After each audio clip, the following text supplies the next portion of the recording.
Fala, minha galera! Sejam todos bem-vindos ao canal do Tom, Eletricidade e Segurança.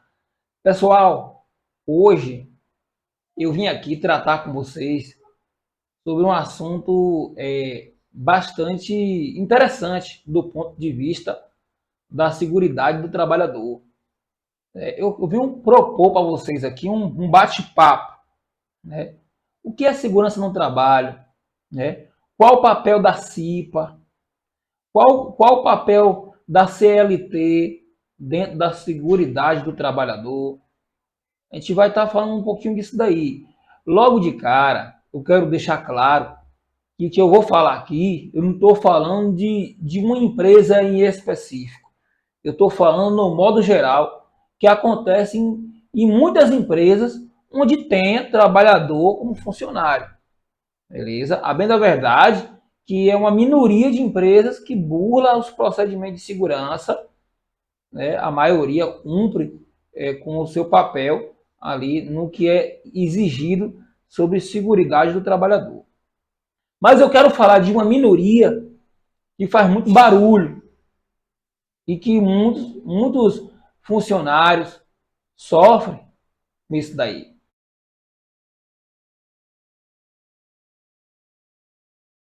Galera, segurança no trabalho é um conjunto de medidas e ações que estão ali com o objetivo de prevenir acidentes. Beleza? E no caso de um acidente acontecer, minimizar aquelas consequências. Certo? Pois bem, o que acontece muitas vezes é que muitas empresas elas não lidam, não estão preocupadas com a segurança do trabalhador. Estão preocupadas com produção. E é aí que é o X da questão. É aí que entra a ciência da segurança no trabalho. Observe, o funcionário foi contratado para trabalhar lá naquela determinada fábrica. Chegando lá, ele recebe os seus EPIs, os seus EPCs, assina ali uma ficha de que está recebendo aqueles equipamentos e que estão em bom estado. Ok. Só que quando ele chega no chão da fábrica, um exemplo, aquele maquinário que ele vai manipular está com defeito, está faltando uma peça, ou existem componentes que substituindo aquela peça, componentes que não são dele. Ou seja, eu tenho ali uma gambiarra, vamos dizer assim. E o trabalhador vai desenvolvendo seu trabalho ali. Ele sabe que aquilo ali pode gerar um problema. Em alguns casos, ele até informa o setor responsável. Oh, esse equipamento está com essa peça quebrada, está com essa peça danificada. Ah, não, vai jogando aí que amanhã chega a peça, depois da manhã. E nisso, o acidente acontece. Quando o acidente acontece, às vezes ele tem lá uma fratura, ele tem uma escoriação. E aí, quando o acidente acontece, a empresa vem nele e pergunta: você estava usando EPI? Ah, eu estava usando EPI. Você não viu que esse equipamento estava quebrando? Ah, eu vi que estava quebrando. Por que não informou? Aí eu avisei para o setor responsável e ele disse que ia chegar depois da manhã ou na outra semana. Ah, mas por que você continuou usando? Por que você não utilizou o direito de recusa? É isso que muitos deles falam. Entendeu? E o trabalhador fica ali sem saber o que fazer. Então, muito cuidado. Você que trabalha, você que executa a sua atividade, seja na indústria, em qualquer setor, até no comércio, preste atenção. Eu dei um exemplo de vários que eu poderia falar aqui. É aquela empresa que não dá o EPI para o trabalhador, ou às vezes dá o EPI, mas não é adequado para aquela função, ou para aquele setor, ou para aquele risco que ele está exposto. Ele deu EPI, mas aquele EPI não é compatível com o risco que ele está exposto. Entende a mecânica do negócio? Treinamento. Às vezes o cara está ali, mas não está treinado para executar aquela atividade. Ele sabe, tem vários anos de experiência, só que não está treinado. Teve o treinamento, mas venceu. Entende? É isso que acontece com muitas empresas. É uma minoria mas existe e faz muito barulho.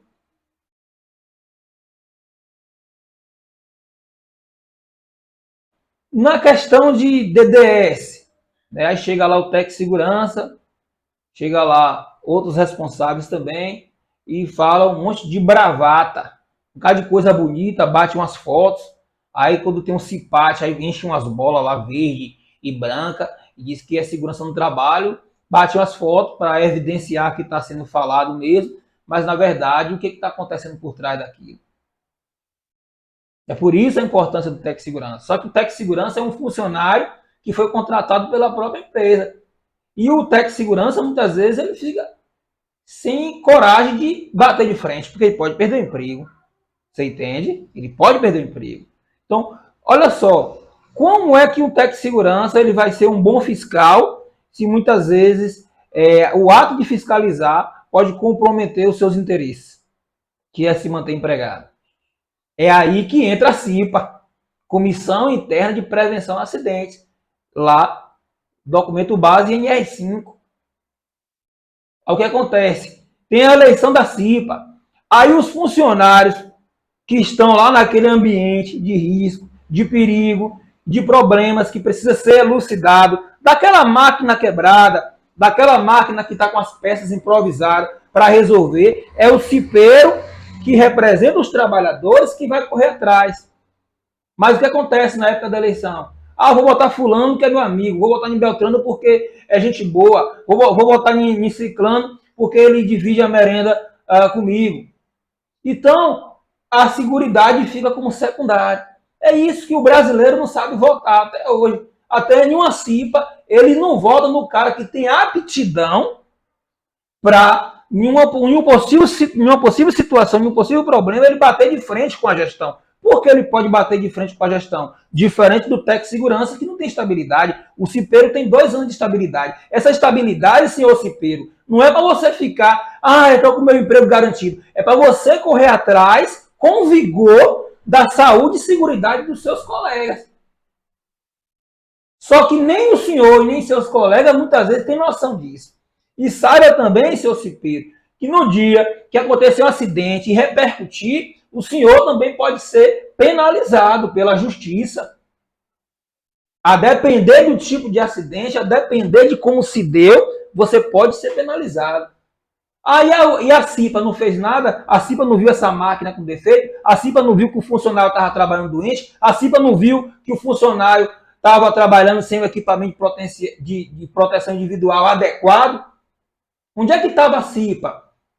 Cadê as reuniões, a ata das reuniões? Tem cipeiro que não sabe nem o que é uma ata de reunião. Tem cipeiro que não sabe nem o significado da sigla CIPA. Mas está lá. Por quê? Porque foi votado, porque não gosto daquele cara, vou votar nesse que eu gosto desse. Não, meu filho, você tem que votar no cara que te represente, que lute pela sua segurança. Isso vai acontecendo. Nem o trabalhador está se importando com sua segurança e nem muitas empresas se preocupam com a segurança do trabalhador. E quando acontece acidente, vem aquela velha pergunta: por que você não utilizou o direito de recusa? Você não tem o direito de recusa? Por que você não utilizou o direito de recusa? Por que você não utilizou o direito de recusa? Então fica essa pergunta aí. Então, observe que segurança no trabalho não é só o ato de eu colocar um EPI e um EPC. Segurança do trabalho transcende EPI e EPC. É também, mas não é só. Eu preciso estar treinado, eu preciso ter atenção, eu preciso conhecer o procedimento, eu preciso trabalhar sem estresse mental, eu preciso trabalhar sem pressão por produção. Existe uma meta, vamos correr atrás da meta. Agora, botar muito serviço que transcende a meta daquele dia, isso pode desembocar em acidente. Aí depois é muito fácil falar, por que não usou o direito de recusa? Com o trabalhador. Mas saiba que existe interpretação. Eu sou um simples técnico em segurança. Olha o tanto de informação que eu já passei para você.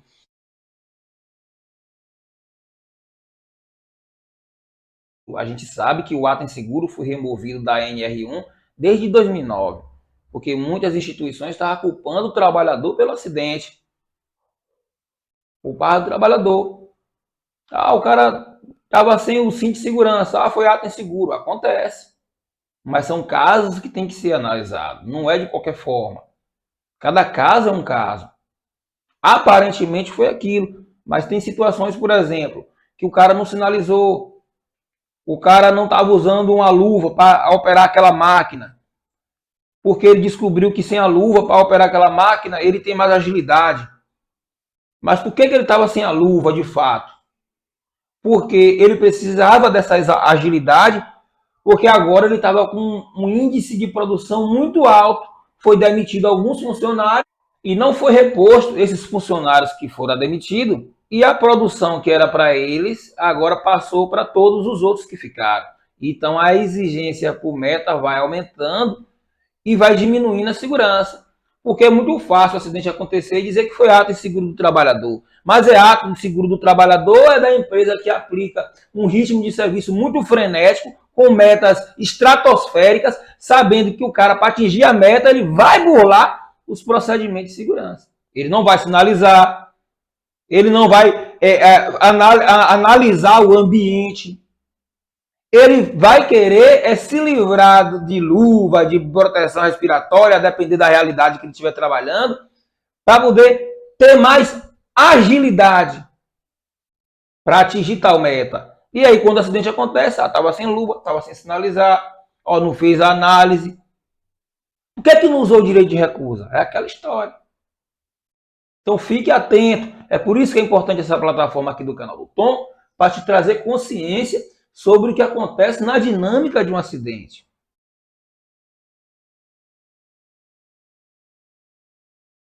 É muito fácil falar, o João ali escorregou na poça de óleo, caiu e bateu a cabeça.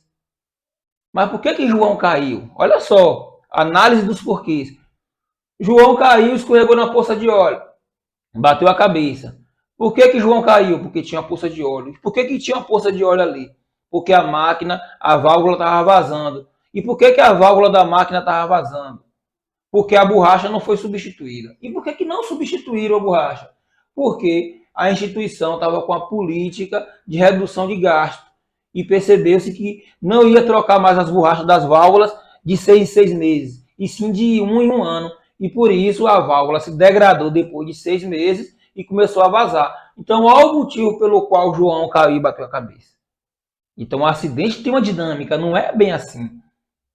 Escuta só que eu sei o que eu estou falando para você. Eu sou um técnico em segurança, eu sei o que eu estou falando para você. Então, meu querido trabalhador, fique atento ao seu redor. Eu sei que você precisa mostrar serviço, eu sei que você precisa trabalhar, mas você precisa, em primeiro lugar, trabalhar com segurança. O trabalho é meio de vida, não é meio de morte. Você precisa trabalhar com segurança. Depois, você precisa daquele emprego. Quando você coloca a sua segurança abaixo do seu emprego, você está vulnerável. Você está vulnerável. Você quer fazer bonito? Faça bonito pela sua segurança. Então é preciso que tenhamos mais um pouco de consciência sobre o que acontece ao nosso redor. O objetivo desse vídeo não é dizer que a empresa é culpada pelos acidentes, mas é mostrar que nem sempre o trabalhador é culpado. A gente sabe que tem trabalhador que burla a segurança porque quer. A gente sabe que tem trabalhador que quer mostrar que é bom porque quer. E ele burla a segurança porque ele quer, não por causa de pressão por produção. A gente sabe disso. Eu estou falando daquela minoria e que existe. E que amanhã pode ser eu, pode ser você. Entendeu, meu irmão? É preciso que tenhamos consciência. É por isso que a importância dessa plataforma aqui do canal do Tom, né, para trazer consciência. Esse é o primeiro vídeo de uma playlist que eu vou estar falando só. O nome da playlist é Falando Francamente. Eu vou trazer aqui esses temas aqui toda semana para vocês. Então fique atento aí, minha galera.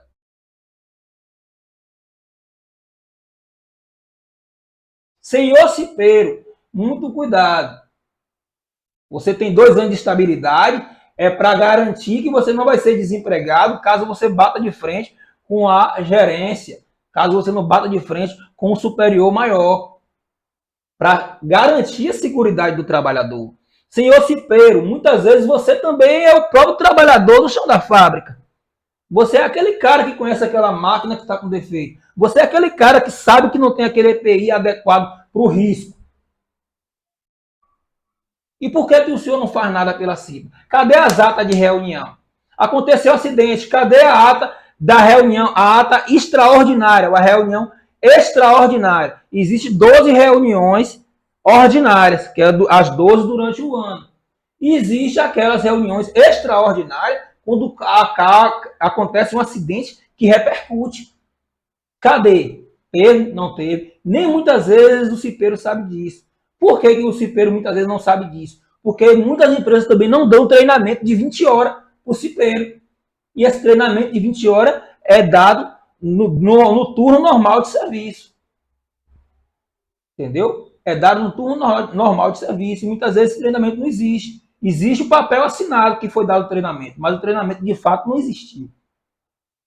E assim vai acontecendo, galera. Essa é a realidade de muitas empresas. É todas as empresas, Tom, que são assim? Não. Eu não seria leviano em dizer isso. Mas existe uma minoria, Tom, que é assim? Existe. E é preciso lutar pela seguridade do trabalhador.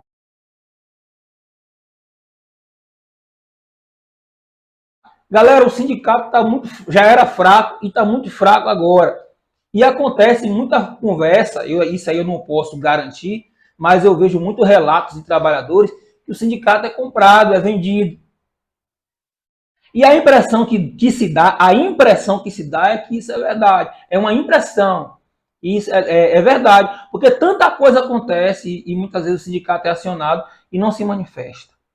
Então fica aí a orientação do Tom. Segurança no trabalho não é só usar EPI e EPC. É o bem-estar do trabalhador, sem pressão por produção. Aquela pressão. A pressão por produção vai existir. Eu estou falando daquela pressão exorbitante que transpassa as barreiras da capacidade humana de atingi-la. Aquilo ali vai fritando o cérebro do trabalhador. Quando não acontece acidente, o cara fica com doenças psicossomáticas. Por quê? Pressão ou produção, o meta. E nem sempre é assim. É preciso, de fato, se preocupar com a seguridade do trabalhador. As pessoas estão adoecendo no seu âmbito de trabalho por causa de vilipêndio à segurança. DDS é muito fácil falar, né? O conselho comove, mas o exemplo arrasta. É preciso, além de falar de seguridade, fazer pela seguridade do trabalhador.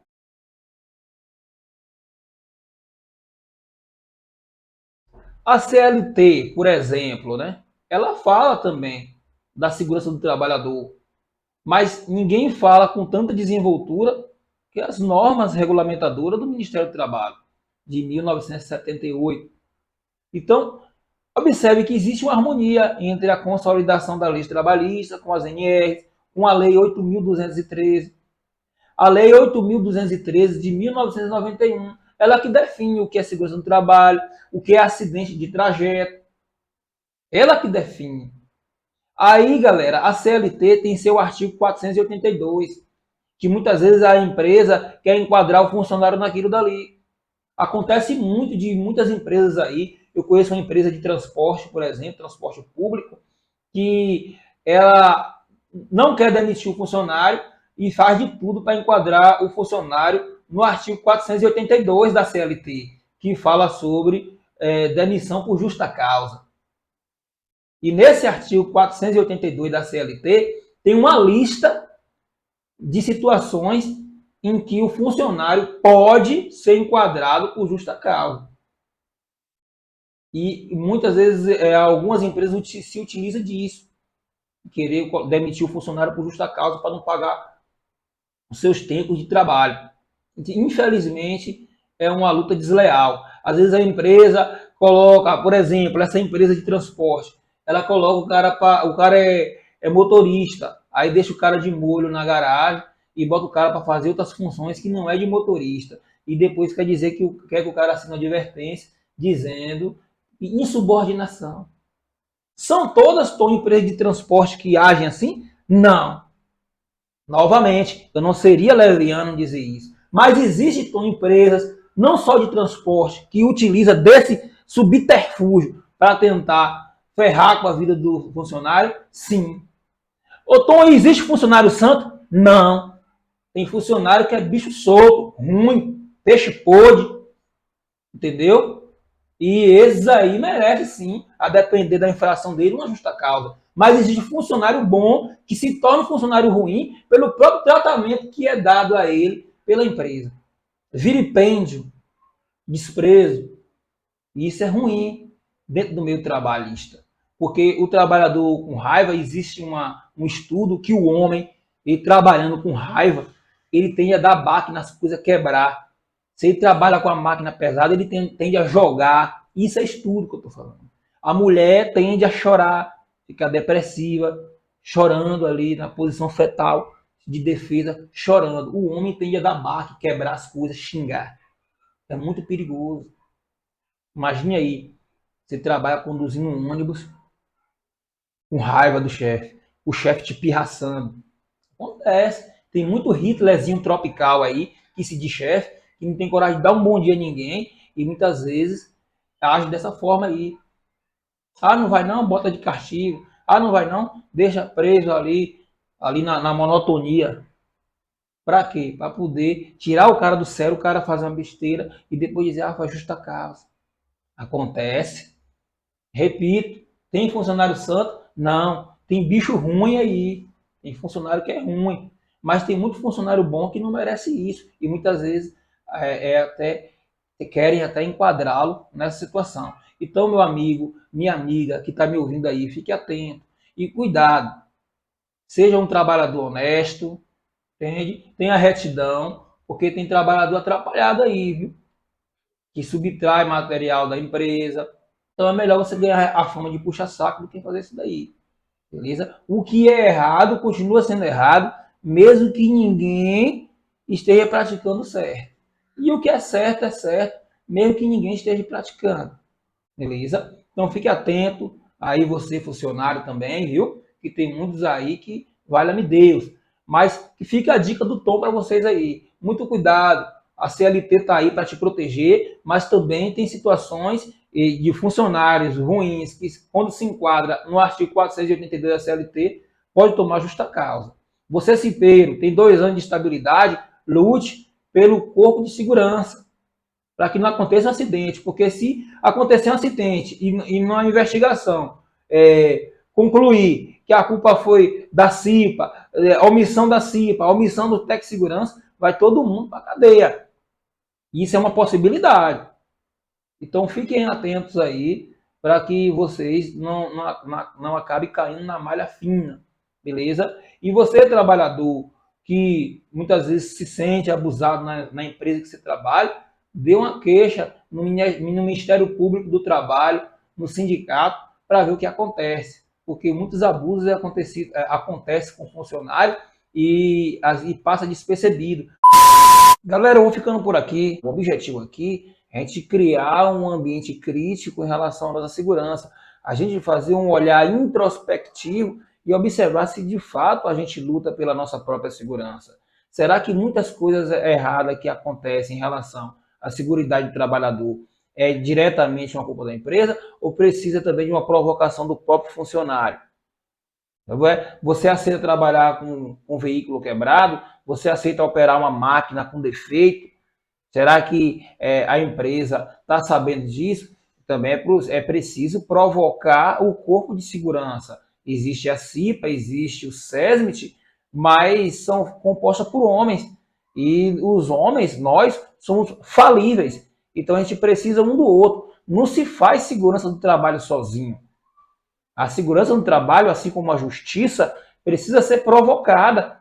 O técnico em segurança, ele não é onipresente. Não tem como ele estar em todos os lugares ao mesmo tempo. E nem não tampouco onipotente. Ele não pode todas as coisas. Mas se nós, trabalhadores, SESMIT, técnico em segurança, empresa, trabalharmos juntos, unidos por um objetivo comum, a gente consegue sim fazer segurança no trabalho, beleza? Então, eu vou ficando por aqui, deixa o seu like, compartilha esse material, essa é a nossa nova playlist, que a gente vai estar falando aqui sobre questões do dia a dia do trabalhador, sobre questões que muitas vezes fica implícita e o trabalhador não entende. Então, a gente vem trazer a luz do entendimento para cada um de vocês. O nome dessa nossa playlist é Falando Francamente, beleza? Eu sou o Tom Winer e você está no canal da informação. Tem que lutar, tem que lutar.